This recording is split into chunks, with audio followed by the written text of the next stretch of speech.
Hi everyone, my name is Megan Carter and today I'll be presenting on the Upper Big Branch mining disaster. This disaster wasn't about one bad day or a single mistake. It was about how multiple layers of safety designed to protect workers failed simultaneously. My goal with this presentation is to help us understand how the system was supposed to function, what broke down, and what we can learn from it to prevent similar tragedies in the future.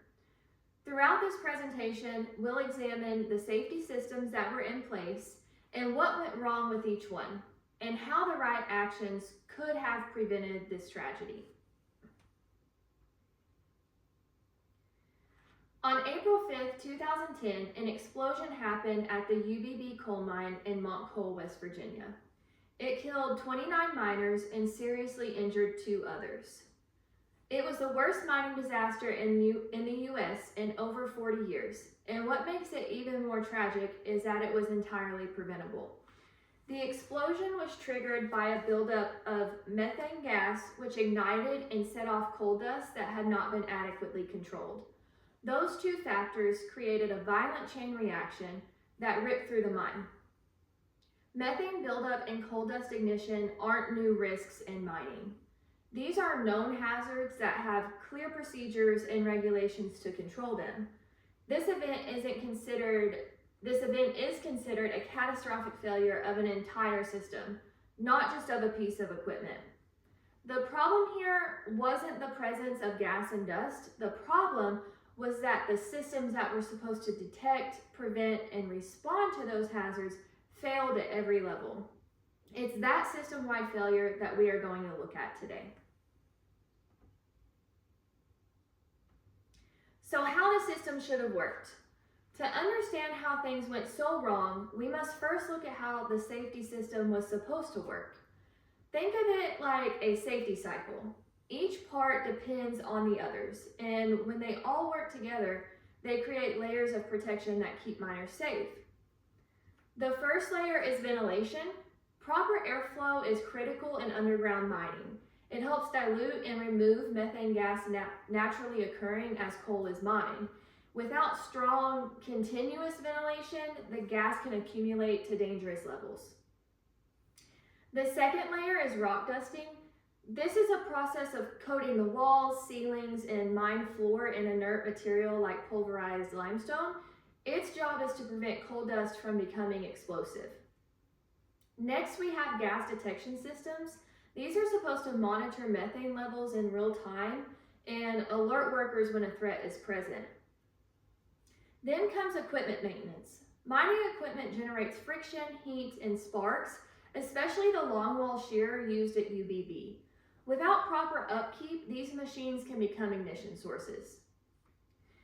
The fifth layer is training and communication. Workers need to be empowered to report hazards and shut down unsafe operations. And that only works if there is trust in a culture that values safety over production.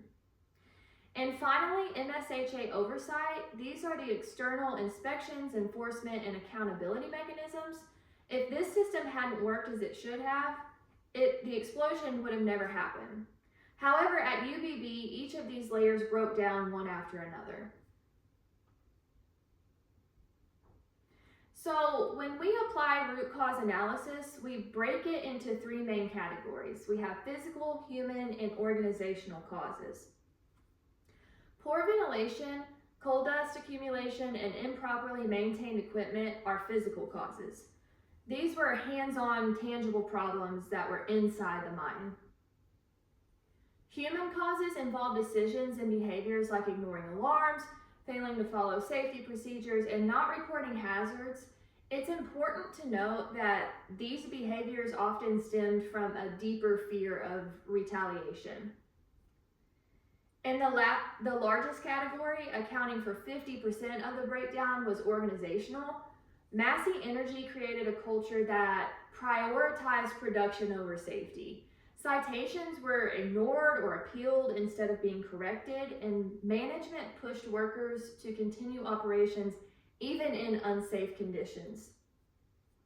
So while physical and human errors contributed, the root cause was organizational culture that allowed these failures to persist unchecked. So let's look at the specific system failures that combined to create the conditions for the explosion. Ventilation systems weren't functioning properly, airflow was redirected without approval, and methane accumulated to unsafe levels. Rock dusting was inconsistent, coal dust wasn't neutralized, allowing it to fuel the explosion once it began. Gas detection alarms were ignored or reset. Warnings were seen as interruptions to productivity rather than critical safety signals. The longwall shearer was known to spark, yet it was kept in operation despite its ignition risk. Miners didn't feel safe reporting problems. The culture punished those who raised concerns, so many of them just stayed silent. And finally, MSHA enforcement was undermined. Citations were treated as minor inconveniences and contested rather than resolved. This wasn't just one system failure, it was a domino effect of failures that allowed risk to build until it exploded, literally. So this timeline shows the warning signs escalated long before the disaster. 2007 to 2009, over 500 citations were issued, many for the same hazards that caused the explosion. In 2009, nearly half of the violations were appealed rather than corrected, and company delayed safety improvements through legal processes. In early 2010, methane alarms went off regularly. Workers raised safety concerns, yet the same dangerous practices continued. And just days before the explosion, MSHA inspectors flagged serious ventilation issues, and these weren't new problems, they were ongoing and ignored. This timeline shows that it wasn't a surprise, it was a slow buildup of risks repeatedly dismissed until it was too late. So how do we prevent a tragedy like this from happening again? First, we need stronger enforcement. MSHA should have the power to follow up on citations and shut down dangerous operations immediately. Ventilation systems and gas detection technology must be modernized and continuously monitored. Maintenance and inspections need to be prioritized. That means no shortcuts, no skipping steps for the sake of productivity. Workers must be able to report hazards without fear. Anonymous systems and a supportive culture are key. Training should be ongoing and practical, not just during orientation, but throughout a miner's career. And above all, we need to build a true safety-first culture where protecting people is more important than meeting production quotas. This wasn't just an unfortunate accident, it was a preventable tragedy that exposed deep flaws in the safety system. Lives were lost because the system failed to protect them, and profit was prioritized over people. We can learn, do better, and build systems where safety isn't optional, it's a standard. This reminds us that our role isn't just policy and compliance, it's about protecting people before something goes wrong. So let's honor the 29 miners who died by making sure this never happens again. Thank you.